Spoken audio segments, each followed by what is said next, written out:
Saya gambarkan di sini. Ini makanan.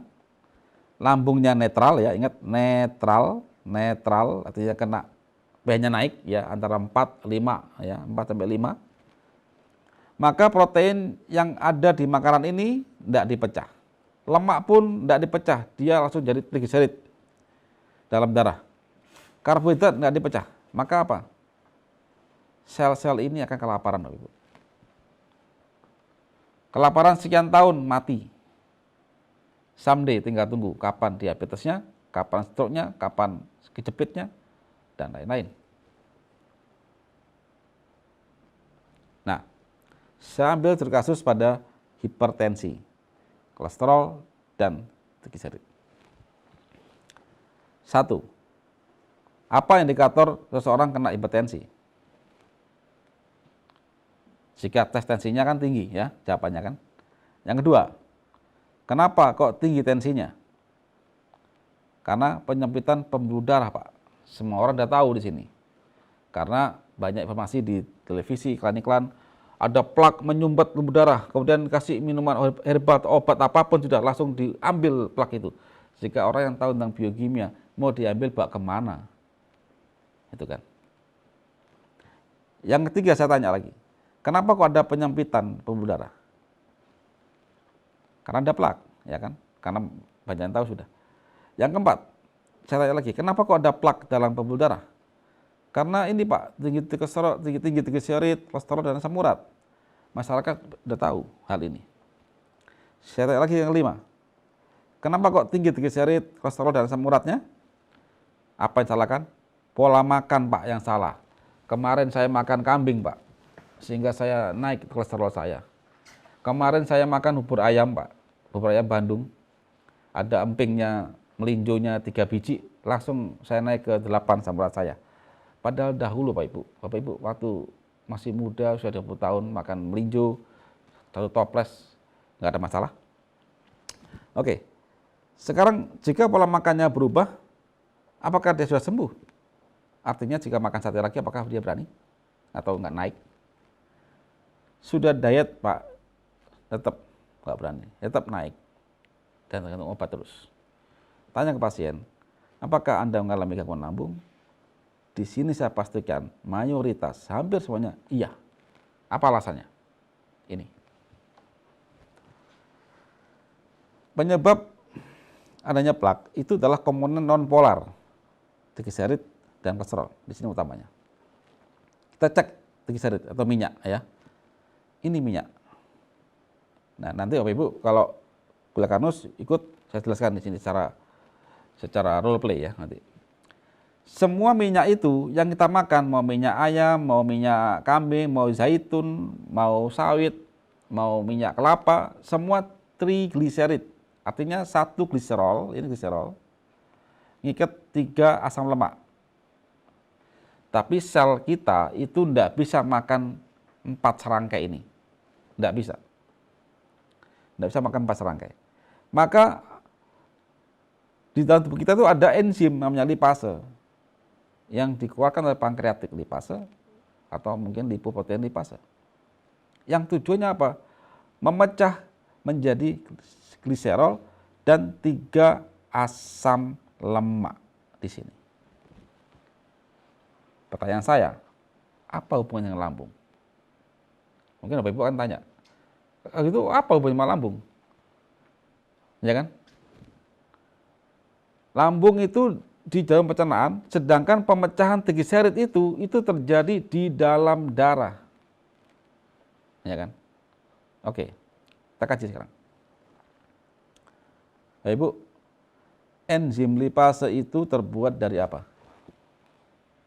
Dari asam amino, Bapak Ibu. Ya kan? Asam amino itu diambil dari mana?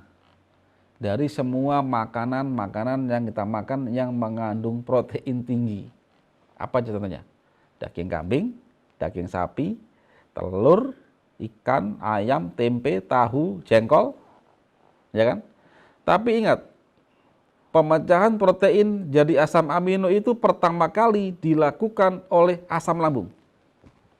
Apabila asam lambung itu diganggu, dinaikkan pH-nya, maka dia tidak terpecah, akhirnya dibuang menjadi feses. Itulah kenapa mereka yang sakit bermasalah saluran lambung itu, kalau mohon maaf, kalau BAB itu baunya minta ampun.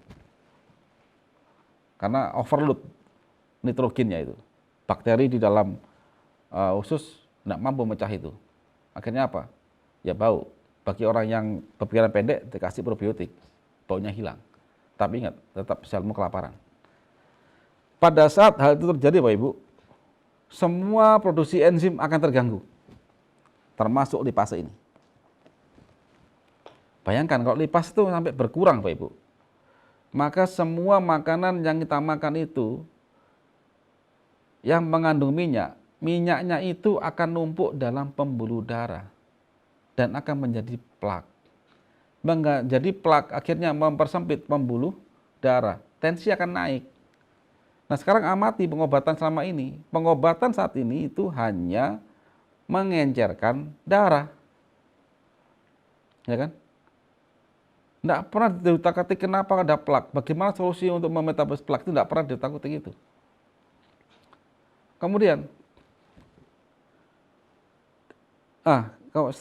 setelah apa namanya diencerkan, kalau masih makin tinggi tensinya, maka jantung dipelankan. Jadi nggak heran, Bapak Ibu berobat dimanapun, kalau nggak ada kajian sedalam ini, maka someday akan terjadi stroke, serangan jantung, dan apabila bercabang menjadi menutupin reseptor insulin, maka Anda akan diabetes. Nah ini dari saya aja. Dan ternyata Bapak Ibu, apakah kita bisa menghindari minyak? Tanya saya, tidak bisa Bapak Ibu.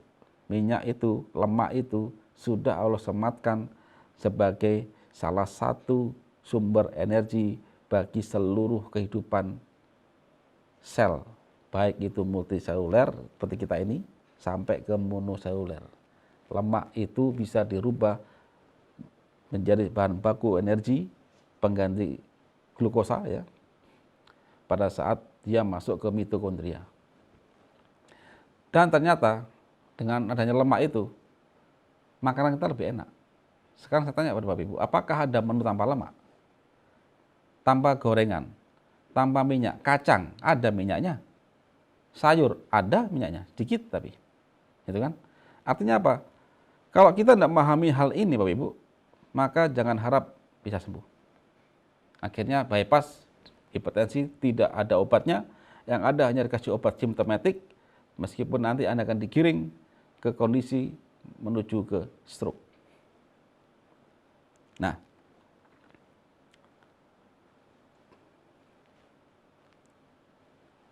terus bagaimana solusinya? Perbaiki lambung Bapak Ibu. Segera perbaiki lambung. Allah membuat asam lambung itu enggak sia-sia. Dia Maha Pencipta. Tidak ada sia-siaan dalam segala ciptaannya. Jadi, begitu lambung ini diperbaiki, apa tandanya? Asam lambungnya itu bisa full lagi. Itu kan? Maka pemecahan trigliserid, protein sempurna. Maka plak itu akan terhenti suplainya. Terus bagaimana yang terjadi Bapak Ibu? Momen puasa ini momen yang tepat bagi Bapak Ibu yang sedang dalam tahap penyembuhan dengan konsep karnus. Jadi pada saat lambung itu baik, ya sudah bagus, Bapak Ibu waktu buka puasa waktu sahur, pakailah menu-menu konsep karnus, banyak lauk ya. Puasa kita, maka tubuh akan dirubah memecah lemak dalam darah ini menjadi energi. Maka dia akan, 1 bulan ini adalah masa-masa penyembuhan dengan catatan lambungnya sudah baik Bapak Ibu ya. Kalau belum baik ya belum bisa. Butuh waktu perbaikan lambung dulu.